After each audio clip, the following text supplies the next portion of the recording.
To answer your question, yes, we are two adult women. And yes, we love Bieber, and that's why we're publicly stalking him. We're crazy. Hey! Maybe he's what America needs. One nation under beams. We're gonna be two less lonely girls. We're gonna be two less lonely girls. We love Justin Bieber, and let us be clear, we're not being ironic at all. Hosted by Corinne Fisher and Rosebud Baker. Welcome back to Two Less Lonely Girls, everybody. This one's a special episode because Corinne was, I don't know, stuck in Arizona or something. She's like somewhere in the desert. And, oh yeah, she's doing shows in Arizona, and I hope you guys are showing up for those. I am at home. I am, I don't know, lost spiritually. I'm staying away from me.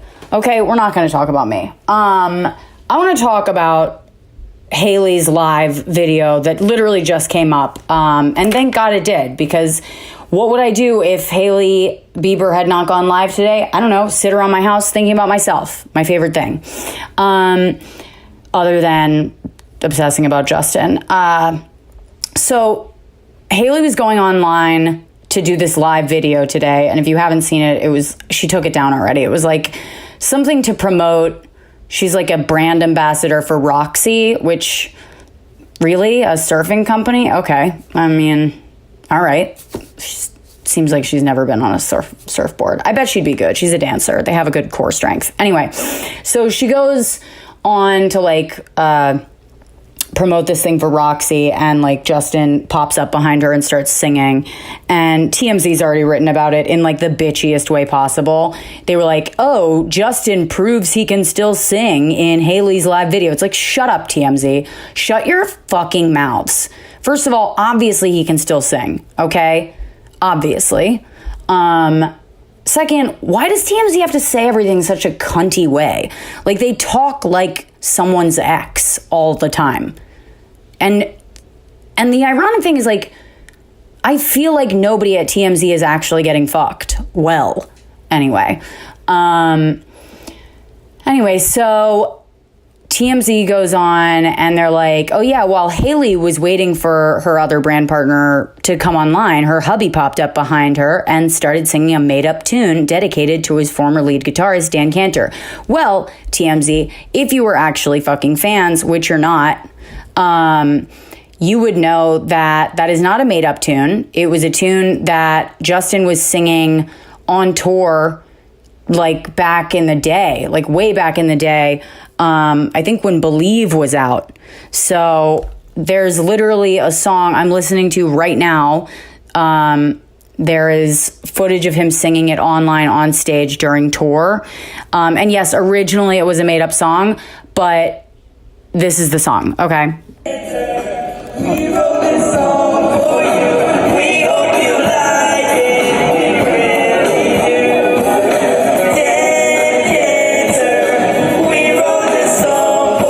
Okay, so you get it. That's what he was singing behind Hailey. Very cute little tribute to his guitarist, Dan Cantor, who he fired during the Purpose tour. Cantor is a Canadian instrumentalist. He's played guitar next to Bieber since he was a teenager in 2008. And there's an article by Inquisitor that says, amid weeks of rumors about Cantor's and others' involvement on the Purpose World Tour, Dan shared a slew of tweets on March 16th. This was back when Purpose Tour was going on. Thanks to everyone for asking. It's true, I won't be on this tour. JB, the team, and I will always be family and support each other. It's all love. I'm so happy for JB's deserved success and proud of all the work we did in the last year to promote Purpose and get this tour ready. It's a little weird that he would, I don't know, be like tweeting all of these like best of luck things while getting fired. I'm just like, what the fuck happened? I think Dan Cantor also played with JB when he did SNL.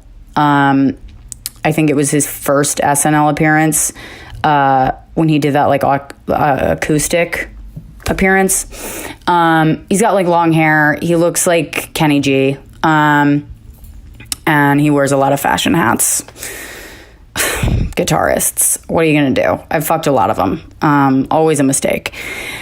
Anyway, so I don't know. I guess Dan and Justin are still cool, or Justin was giving a shout out to Dan Cantor, or that was just the first fucking song that came to his head, which is probably the answer to that question. But Justin and Haley have been, especially Justin, has been extremely active on Instagram. And some people have DM'd me being like, do you think it's because he's getting sober? And I think that could be, obviously, this is all allegedly, you know, my feeling is that he's getting sober. But he still gives off a vibe of somebody who's like just not stable, which happens when you're first getting sober. I can say from experience.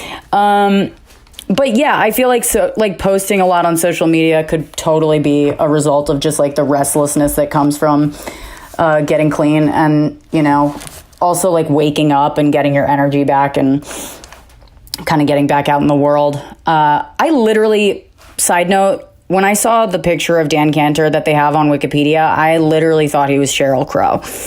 Anyway, so yeah, I think, and Justin like made that post, I think this was last week, about how he's like trying to uproot, like get these deep rooted issues or whatever going fixed. I don't know if he's doing that. I don't know what the fuck's going on with him. I really kind of had a moment this week where I was kind of like, you know what? Fuck Justin. And I know that like he like wants everybody's support, and like he's like, yeah, I'm not really gonna do an album right now. But my reaction, and totally Corinne, I know Corinne was super supportive of this, but like, and I am too, like, you have to do what you gotta do. But I'm just like, I'm sick of the fucking emotional bullshit. I'm sick of it. Put out an album or disappear. That's how I feel. I'm just like, stop it. Stop teasing us with like news that isn't music. Okay, I don't give a shit about your clothing line. I don't care. First of all, we've been over this, but his clothing line looks like a cork board. Okay? So I'm not impressed with your clothing line, Justin. And if you need to get clean, go get clean. Go get clean at a fucking detox. Like, do it like a real person. You know what I mean? I don't know. Also, there was like this weird story of him like laying in a spacesuit in a hotel room. I don't know what that was about. I support him, but I'm a little bit like, get out of my face. You know what I mean? It's like when you break up with somebody and you're like, get the fuck out of my face so I don't have to look at you while you're not making me happy. So yeah, I've been a bad fan this week. And I've just had to like move on. And I have been revisiting Jagged Little Pill. Corinne brought it up on the podcast last week, and I was just like, you know what? That album is great. And I always thought of that album as like a breakup album. And I guess it kind of is. I mean, I know it happened after a breakup that she went through, but the more I listened to it this week, and I know Corinne is going to do, or has done, I don't know where I'm at in the podcast right now, but like, I know that Corinne is going to do her breakdown of Jagged Little Pill today, of the last 7 songs on it, and I am doing a breakdown of the first 7 because we wanted to do a deep dive into this album. It's like, we grew up on it. A lot of us grew up on Jagged Little Pill, and the funny thing is, we weren't fucking old enough to even understand what the fuck it was about. You know, there are references to 69ing in there that blew my fucking mind when I realized what that was. I was just walking around as a child singing about 69ing. And then I grew up and I learned what that is. And it is an acrobatic sexual act that makes me feel vulnerable. Does anybody even really like enjoy 69ing? I don't know if anybody really enjoys it, but I for one. I find it disorienting, you know? It's like a headstand in yoga class. It's like, I know this is good for the system. I know that, but I feel lost.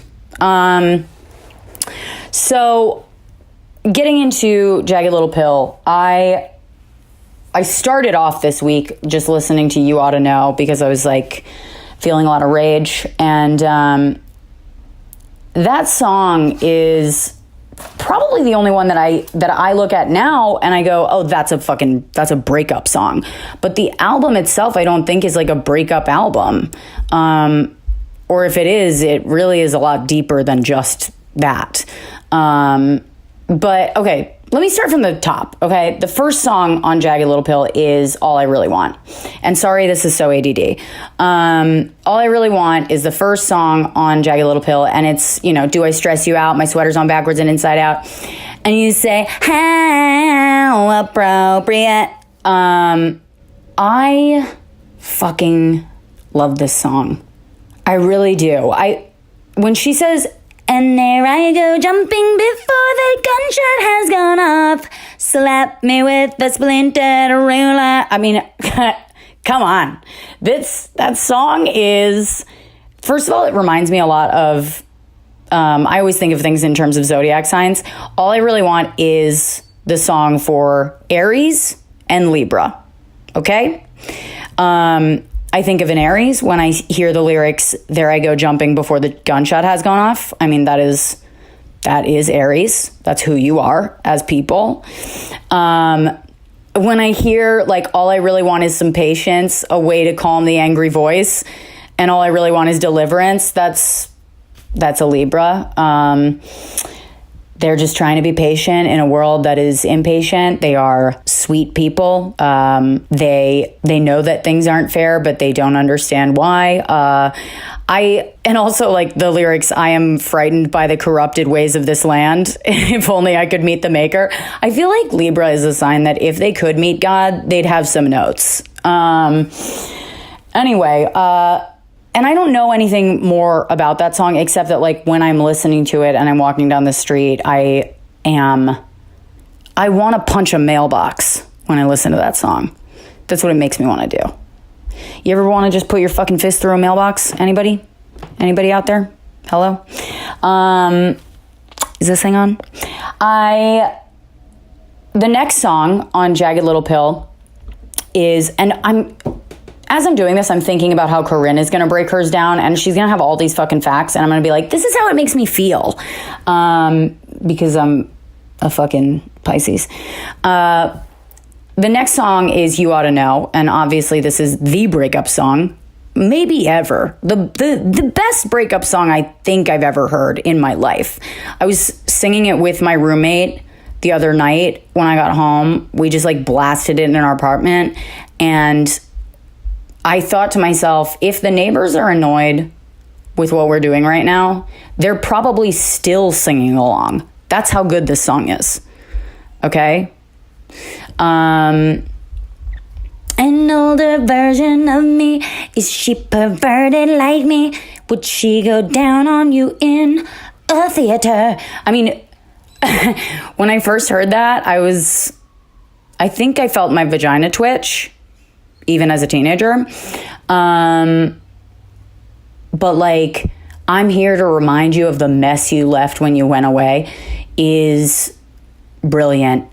It's the most it's so fucking raw and it's so fucking real. And because those are the thoughts that you have when you go through a breakup. Like I was thinking this week, and this is like a fucked up thought to have, but I was thinking it as I was like running, because I've been running a lot. I thought to myself, man, going through a breakup makes me wish I was dead, because then his next girl that he fucks would have to compete with a dead girl. And you can't compete with a dead girl because she's a fantasy. So that's like a thought that I had in the most peaceful moment of my day. And I've also been that girlfriend, that ex-girlfriend that's just like, all right, cool, you want to break up with me? I'm gonna fucking starve myself, and nobody gives a fuck. like that's the most disappointing part of it, is when you like destroy yourself to get somebody's attention and then they still don't give a shit. You're like, well, I'm hungry. That's what this song kind of reminds me of, is like when breakups when it was still okay to like lose your mind over a breakup to the point where like you for real just like neglected your own life. And I can't do that anymore because I have too much to lose, but goddamn, those were some wild times, right? I can remember showing up to a party and my ex was like making out with this chick, and I fucking chased him down a fire escape, and when he jumped off the edge of it, I just jumped off too, hit the fucking pavement, flat on my face, flat on the kisser, and just kept running after him, like chasing after him. I'd already broken up with him. I broke up with him because I couldn't stop cheating on him, and he was there enjoying his freedom, and I lost my shit as if he was cheating. I was a fucking crazy person. But yeah, this song kind of reminds me of like if I was going through a breakup and I still drank. I guess that's really what it is. That's so fucked up. God, it's good to lose your fucking mind every once in a while, though. Must feel good. Don't know what it's like. The next song, let's move on because I feel like this is getting dark. I'm sharing too much. The next song is You Ought to Know? No, I already did that. The next song is Perfect. I don't think people know this song as much. If you're not like a huge Alanis fan, like I'm not like a diehard Alanis fan, but I grew up on her. And Perfect is a song that was actually the breakthrough song on Jagged Little Pill. And people think it's like about her parents, you know, because it sounds like it's about your parents. Like the lyrics are, be a good boy, try a little harder, you've got to measure up, make me prouder. I mean, it totally sounds like parents talking to their kids, you know, really good parents. And it's actually not. It's about the pressure of society. The pressures of society and, you know, what that feels like. The first lyric is sometimes is never quite enough. If you're flawless, then you'll win my love. Don't forget to win first place. Don't forget to keep that smile on your face. Be a good boy, try a little harder. You've got to measure up, make me prouder. How long before you screw it up? How many times do I have to tell you to hurry up? With everything I do for you, the least you can do is keep quiet. Be a good girl. You got to try a little harder. That simply wasn't good enough to make us proud. I'll live through you. I'll make you what I never was. If you're the best, maybe so am I. I mean, here's the thing. If this isn't about parents, that gets real personal, those lyrics. And you know what? Maybe part of it was, it could be both, you know? Because what is the fucking pressure from society if it's not pressure from your parents? I mean, it's not like when we're learning what the pressures of society are, we're learning them through someone other than our parents. So, you know what? I'm going to take back what I read on the internet before and say that this is about both, because you can't separate that pressure from the pressure that you feel from your parents unless you're like born enlightened. God, I'll live through you. I'll make you what I never was. If you're the best, then maybe so am I. Compared to him, compared to her, I'm doing this for your own damn good. You'll make up for what I blew. What's the problem? Why are you crying? Oh my God, this is like the worst mom ever.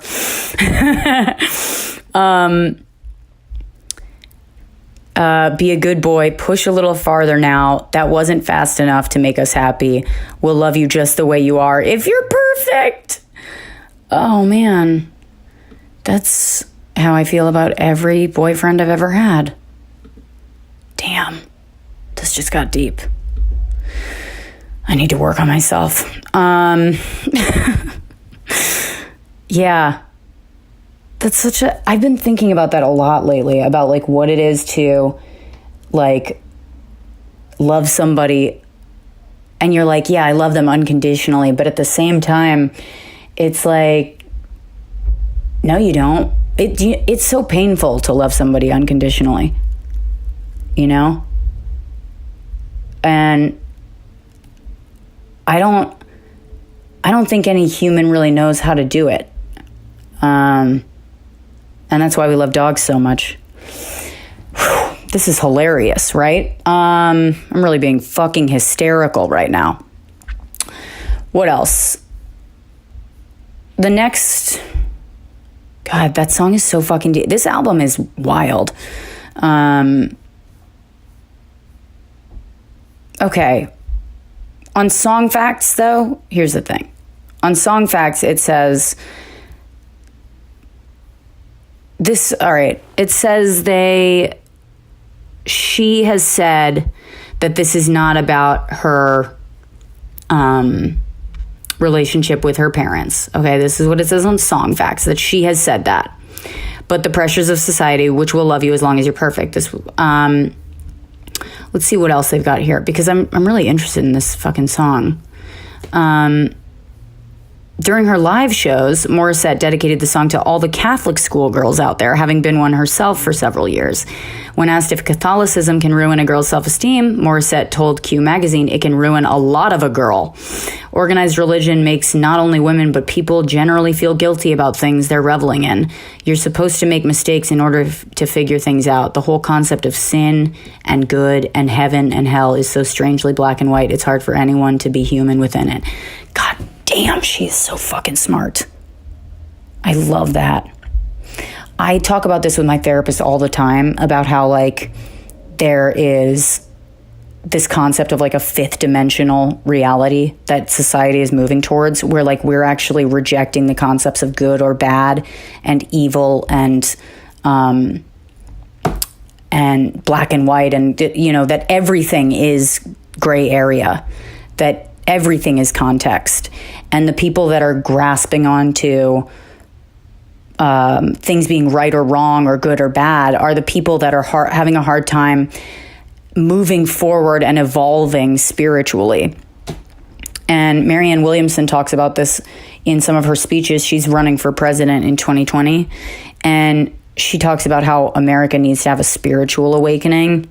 And I don't know that Marianne Williamson is going to be fucking president, but the shit that she's saying out there is like, I've never agreed with anyone more in my life, that we need a fucking spiritual awakening in this country. Okay, in an interview with CBC Music, Glenn Ballard, he was the producer on Jagged Little Pill, he recalled the recording session of Perfect. There was so much nonverbal intention in her vocal. You can hear there's the cry and the sound of her voice. What is that emotion, you know? What are the words that go with that? And somehow she was able to do it. Yeah, she is. She's really good at that.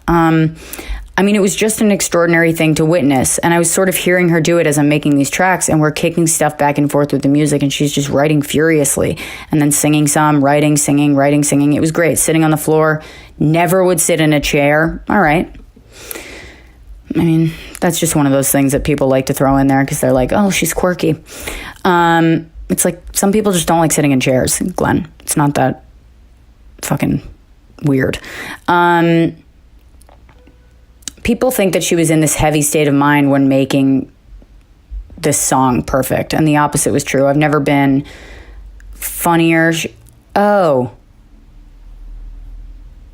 never been funnier. She laughed at everything I had to say. She was just in a place of wanting fun and laughter, and she was making me laugh so hard that I couldn't even sit up. Honestly, it was that fun. Here's the thing, though. When you're in a heavy state of mind, things are very fun. Things are really funny to you. There's really nothing... At least that's how I started comedy. Like, I'd lost everything, so I was able to laugh at everything. Like, it's like, how much worse can things get? Anyway, the next song. I'm going to move on from this.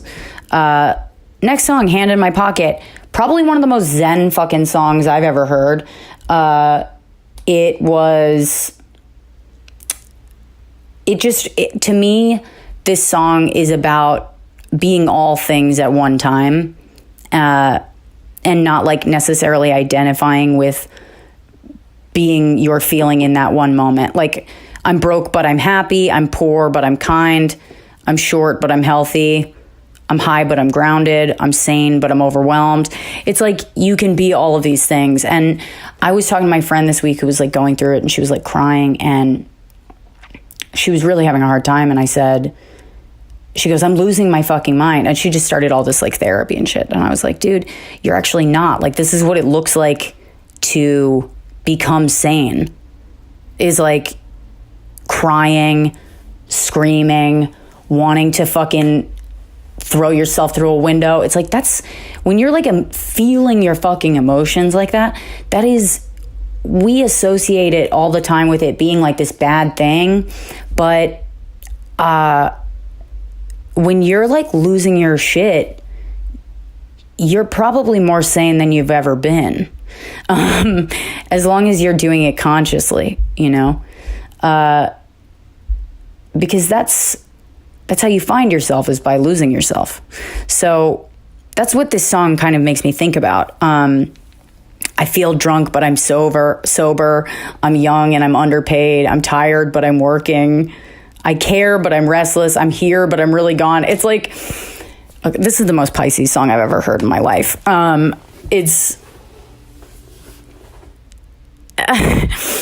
love it. What it all comes down to is that everything's going to be quite all right. Yeah, that is what it all comes down to. And I feel like if this were a breakup album, this is like the part of the breakup where you're kind of realizing, yeah, I'm still sad, but I'm gaining myself back and I'm getting myself back. I don't have anything else to say about that song. It pretty much speaks for itself.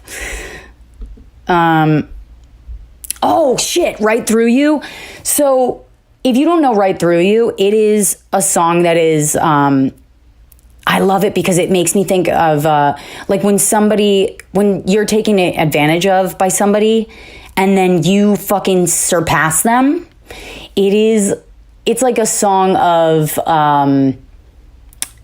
to me, of like getting revenge on someone by improving yourself. These are the lyrics. If you don't know it, it's, wait a minute, man, you mispronounced my name. You didn't wait for all the information before you turned me away. Wait a minute, sir, you kind of hurt my feelings. You see me as a sweet, backloaded puppet, and you've got meal ticket taste. I see right through you. I know right through you. I feel right through you. I walk right through you. You took me for a joke. You took me for a child. You took a long, hard look at my ass and then played golf for a while. You shake just like a fish. You pat me on the head. You took me out to wine, dine, 69 me, but didn't hear a damn word I said. And then it's the fucking chorus. And then she goes, you didn't think I'd come back. You didn't think I'd show up with my army and this ammunition on my back. Now that I'm Miss Thing, now that I'm a zillionaire, you scan the credits for your name and wonder why it's not there. I love that shit. Oh my God. It's like, make your money, bitch. I fucking love it. That is like, every time I think about somebody that's fucked me over, I think about making more money than them. I just like, it's so fucked up, but that is like, people ask you like, what do you think is a better motivator for success? Like, love of the game or revenge? And I'm always like, I gotta be honest. I think a better motivator is love of the game, but when you're really having a hard time, I think revenge fucking works. It really does. And it's also like revenge will get you there. Revenge will get you to love of the game if you're not there yet. So, it's a healthy balance, I think, right? Maybe not. I don't know. Forgiven was the 7th track. Is it the 7th track? Yeah, the 7th track on Jagged Little Pill, which to me is really about her like Catholic upbringing. The lyrics are, you know how us Catholic girls can be. We make up for so much time a little too late. I never forgot it, confusing as it was. No fun with no guilt feelings. The sinners, the saviors, the loverless priests. I'll see you next Sunday. We all had our reasons to be there. We all had a thing or two to learn. We all needed something to cling to, so we did. So, and then the last chorus is, we all needed something to believe in, so we did. And she talks about what I learned, I rejected, but I believe again. I will suffer the consequence of this inquisition. If I jump in this fountain, will I be forgiven? I think this is about like a spiritual journey and figuring out like, you know, when you get away from religion and then you kind of come back to it and you make it your own.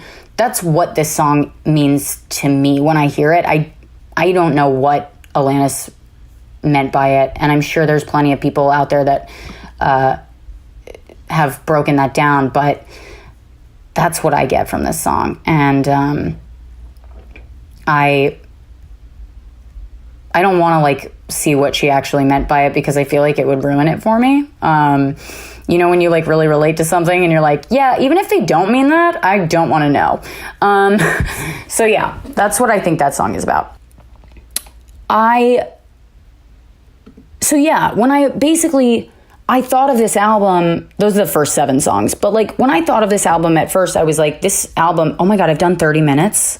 Mike's going to have to cut this down.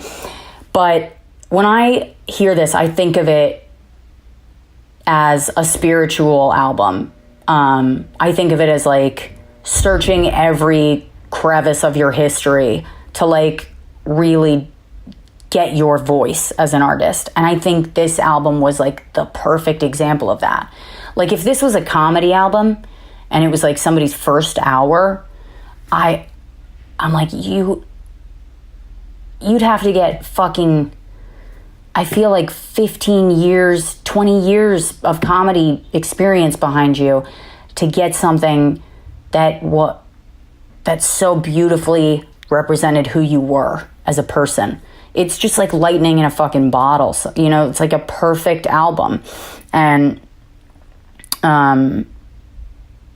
because when you write something that's super personal and everyone can relate to it, that takes so much honest self-reflection. And honest self-reflection is something that not every person is capable of.